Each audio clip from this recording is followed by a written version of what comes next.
Yes. Yeah. This is your sign.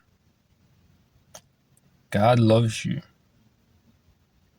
He has not forgotten about you. You're going to make it. Just hold on to him. Okay? When Job lost everything and all he had, man, what kind of woman is that? What kind of helpmate is it that she keeps telling her husband to curse God and die? What? And she was taken out of the picture. I'm gonna be honest, that was part of Job's blessing.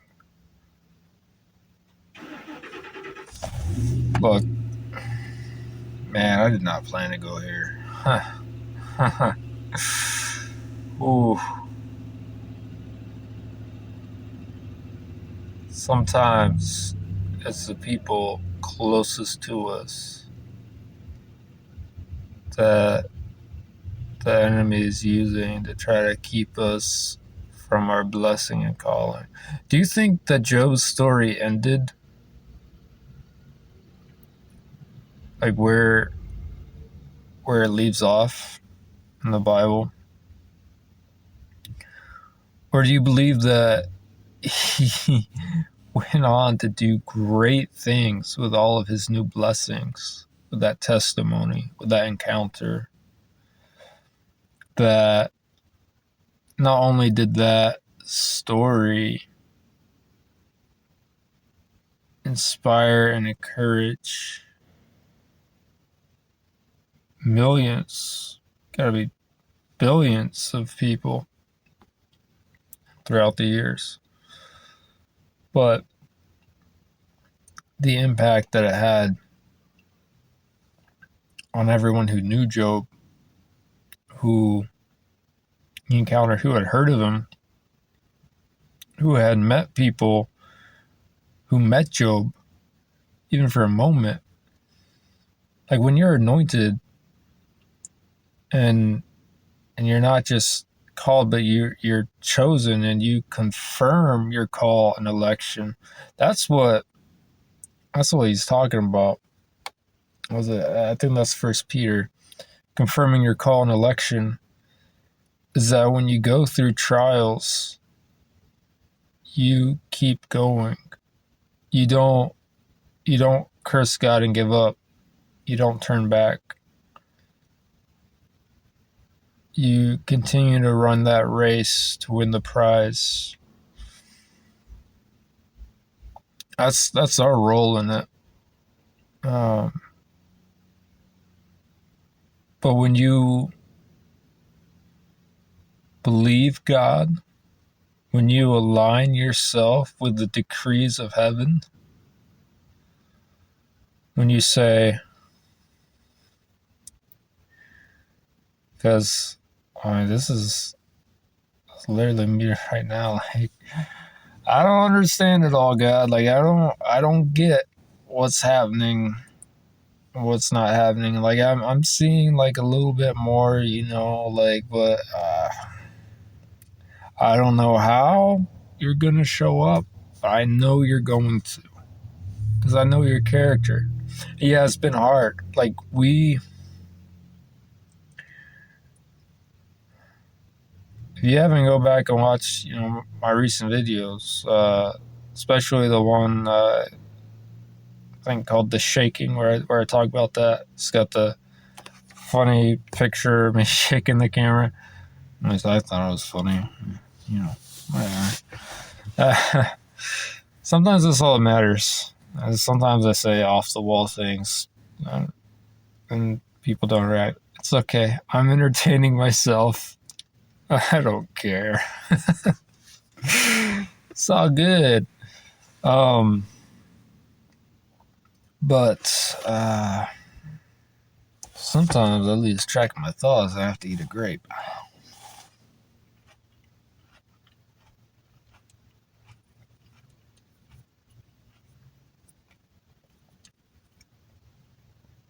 sometimes it takes time. Like seeds. Seeds, they, wow. Okay, you look at the growth of plant, okay? It's life cycle. I mean,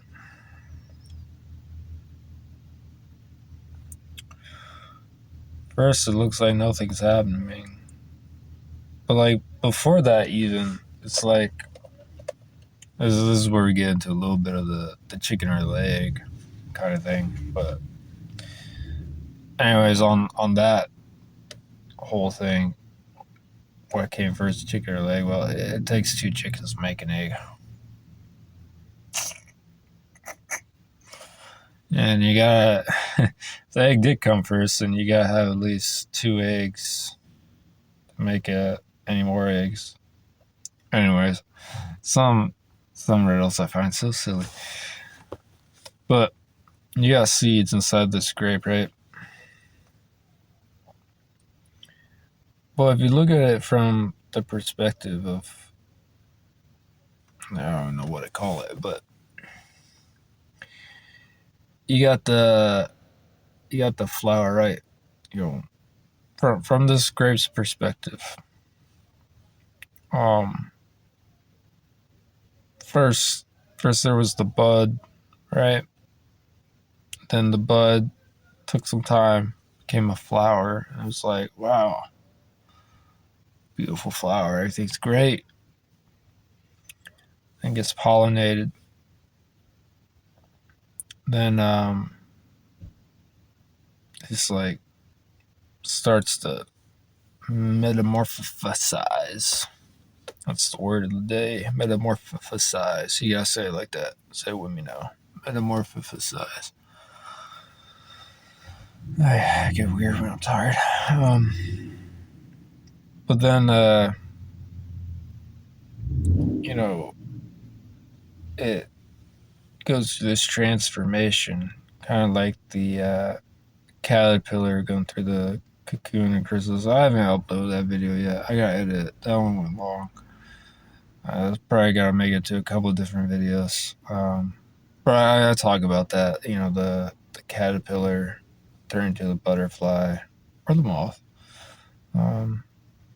Choose your Pokemon, but just like the petals and stuff, whatever of that flower fall away. It's just like seems like everything's falling apart, but then it transforms to the fruit. Got this nice grape here, the seeds inside. But then the grape falls to the ground and decays, withers and decays, or gets eaten.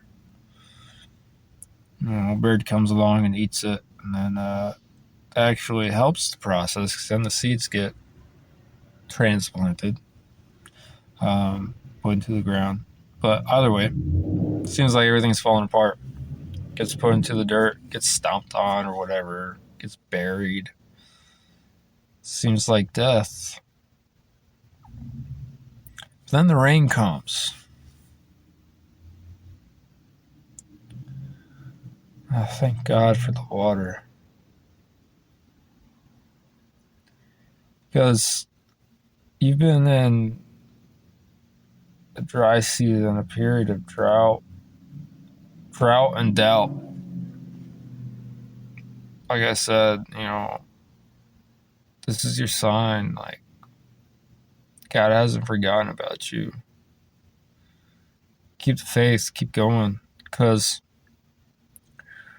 what that seed buried in the dirt, when you're buried in the dirt, you have no idea what's going on above you. It's a whole nother realm to you.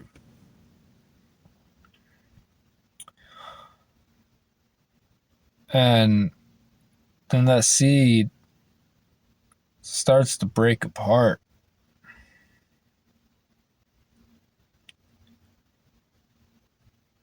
And it just feels like all of its energy is leaving it. All that energy stored up in the seed because that seed gets cracked open from the pressure. But those roots are forming. What it thinks its unending is its growth. So now it doesn't need that hard outer shell, that protection. Doesn't need that. This is a cocoon, really. It's got all this energy in there. Same thing with a seed. But when God, says it's time, whether you're caterpillar, the seed, or whatever, or you, says it's time, and there's that uncomfortable cracking of your shell. You're getting pushed and pulled out of your comfort zone. Seems like it's the end, but now your roots are spreading. If you have the faith to keep growing, if you don't turn away from that growing process. Because then if you do, well, you're donezo. This is an unprecedented time. That's what I was saying earlier. Like, this is in the state of the world. Just look up the signs for yourself. That's why it's so hard right now. God is purifying his church. It's been brutal. I know. It's been hard. Hold on. Remember that video that I made? Maybe you don't. Maybe you haven't seen it. But it's talking about what if your blessing you've been waiting years for is just days away, just a few days away, maybe. Like, you don't know. So remember that you're in that, period of not seeing. You're in the ground. You don't know what's going on up above you. But the rain's coming down, and you don't understand that's the rain that's helping you grow. You just feel wet and cold. You're like, this is uncomfortable. So you kind of, forces you to put down your roots, to kind of like, breaks open that shell, that seed. And then you get fed. You're right where you need to be, right where you're supposed to be. So you get fed from the soil around you. Well, number one is make sure you're around good soil. Make sure you're getting fed. So stay in prayer, stay in the Word, stay with God, get with other believers. No, forget the last part I just said.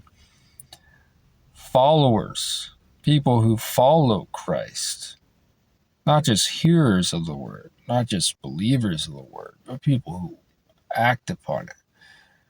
No one does it perfectly. I don't do it perfectly. But you fall, you get up, you endure, you keep going. Then, finally, it's hard pushing up through the dirt, because there's that call to action. Set 2, you keep the faith believing that the Son will show himself itself. See what I mean there?